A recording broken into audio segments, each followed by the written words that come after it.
누가복음. 앞 영상에서 우리는 누가가 세례 요한과 예수님을 이스라엘 이야기의 완성이자 하나님의 언약의 성취로 묘사하는 것을 보았습니다.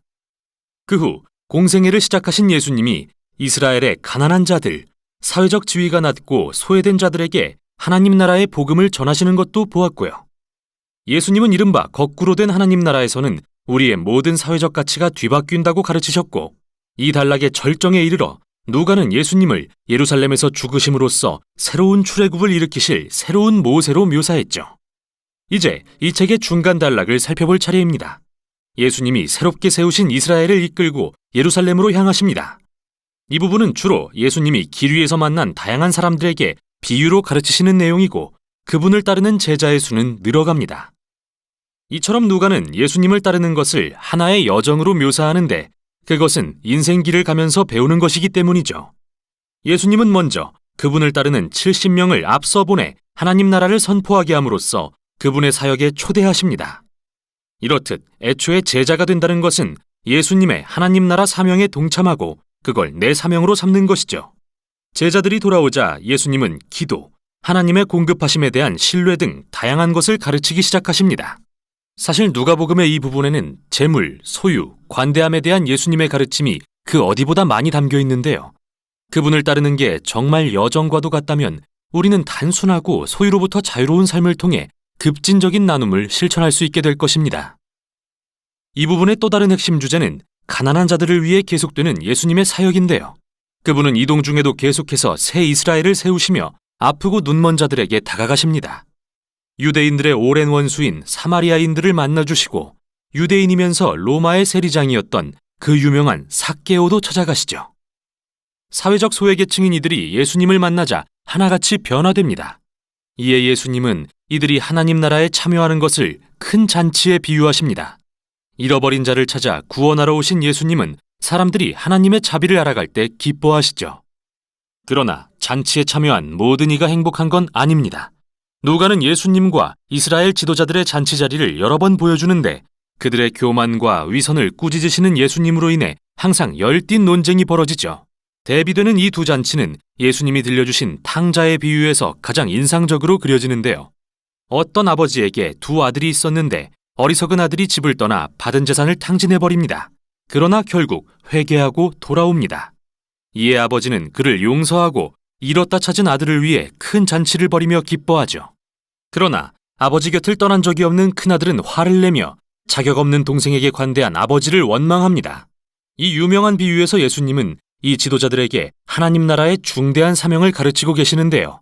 예수님의 잔치는 하나님이 모든 사람을 기쁘게 그분의 가족으로 맞아주시는 것을 상징하고, 참여할 수 있는 조건은 오직 겸손과 회개입니다. 이렇게 예수님과 그분의 거꾸로 된 나라를 거부하는 이스라엘 지도자들의 비극이 강조되고, 예수님에 대한 그들의 저항은 늘어만 갑니다. 예수님이 유월절을 맞아 마침내 예루살렘에 이르시는데 가까이에 오셔서 그 성을 보시고 우십니다. 제자들은 그분을 메시아 왕으로 환호하지만 이스라엘 지도자들은 그분을 비난합니다. 예수님은 그들이 평화의 하나님 나라를 거부한 결과가 로마 제국에 대한 저항과 반항으로 이어져 이 성의 멸망을 초래할 것을 아셨습니다. 예수님이 성전에 뛰어들어가 동물 파는 상인들을 내쫓고 제사를 중지하신 것은 바로 예루살렘의 멸망에 대한 상징적 행위이죠. 또 기도하는 집이 강도의 소굴이 되었다 하시며 성전의 파괴도 예언하십니다. 이러한 행동은 당연히 예수님과 이스라엘 지도자들 간의 일련의 논쟁을 불러왔고, 예수님은 결국 로마 군대가 이 성을 포위하는 날이 올 것이라고 예언하십니다. 한 세대 내에 예루살렘 성과 성전은 폐허가 될 것입니다. 그 후 물러나신 예수님은 제자들과 유월절 식사를 하십니다. 이는 이스라엘의 연례절기로서 어린 양의 죽음을 통해 노예에서 해방된 것을 상징하는데, 예수님은 이 식사의 빵과 포도주를 새 출애굽에 대한 새로운 상징으로 바꾸십니다. 그분의 찢기신 몸과 흘리신 피를 통해 새 이스라엘을 해방하실 거라고 말이죠.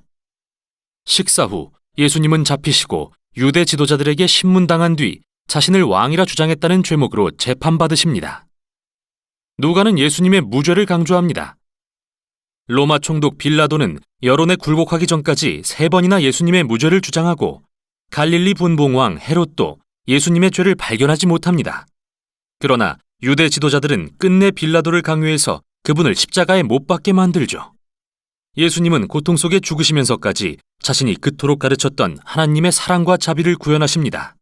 하나님께 자신을 못 박은 군인들을 용서해달라고 구하시고 함께 매달린 죄수 중 하나가 그분이 누구신지 깨닫고 주님의 나라에 임하실 때 저를 기억해 주세요 라고 말하자 그분의 마지막 말씀은 수치스러운 죄수에게도 소망을 줍니다. 오늘 내가 나와 함께 낙원에 있을 것이다. 예수님은 이 자비와 친절의 행동을 끝으로 숨을 거두십니다. 그분의 시신이 무덤에 묻히고 그 주 첫날 무덤에 왔던 제자 중 몇 명이 빈 무덤을 발견합니다. 그때 빛나는 옷을 입은 두 사람이 나타나 말합니다. 예수님은 살아나셨다. 죽음에서 부활하셨다. 그들은 어안이 벙벙해져서 돌아갑니다. 바로 여기서 누가는 그의 가장 아름다운 이야기 중 하나를 들려줍니다. 예수님의 제자 둘이 예루살렘을 떠나 엠마오라는 마을로 가면서 그분의 죽음을 슬퍼하고 있습니다. 이때 호련히 예수님이 다가오셔서 함께 걸으시지만 그들은 누구신지 알아보지 못하죠. 왜 그리 슬퍼하냐고 물으시자 예수님이 이스라엘을 구원하실 분이라고 기대했는데 돌아가시고 말았다고 말합니다. 모두 수포가 되었다면서요. 그런데 잠시 후 예수님이 그들과 식사를 하시며 마치 유월절에 그러셨듯이 빵을 떼어주십니다. 그리고 그들이 예수님을 알아본 순간 사라지십니다. 누가는 이 이야기를 통해 예수님을 따른다는 것의 핵심을 강조하고 있는데요. 제자들은 예수님이 누구신지에 대한 자신의 의도와 관점만을 고집할 때 그분을 알아볼 수 없었습니다. 그러나 십자가에서 찢기심으로 자기 희생의 사랑의 전형이 되신 예수님, 거꾸로 된 그분의 나라에 복종할 때 우리는 비로소 진짜 예수님을 보고 알 수 있습니다. 이 책의 결말 역시 식사 장면인데요. 예수님이 제자들에게 나타나셔서 구약을 인용하시며 어떻게 이 모든 일이 하나님의 계획의 일부였는지 설명해 주십니다. 메시아가 이스라엘의 죄를 위해 고난과 죽임을 당한 후 악을 이기고 부활해 그들의 왕이 될 것이라는 계획 말이죠. 그래서 이제 2장의 시므온 선지자의 예언대로 예수님의 나라는 이스라엘을 넘어 온 세상을 향합니다. 열방에 하나님의 죄사함이 선포되고 모든 이가 예수님을 따르는 일에 초대되도록 말이죠. 그러나 예수님은 제자들에게 이 새로운 사명을 위해 성령의 능력을 입을 때까지 예루살렘에 머물러 있으라고 하십니다. 이어지는 누가의 두 번째 책인 사도행전을 읽어보지 않을 수 없겠죠. 우선 여기까지 누가복음이었습니다.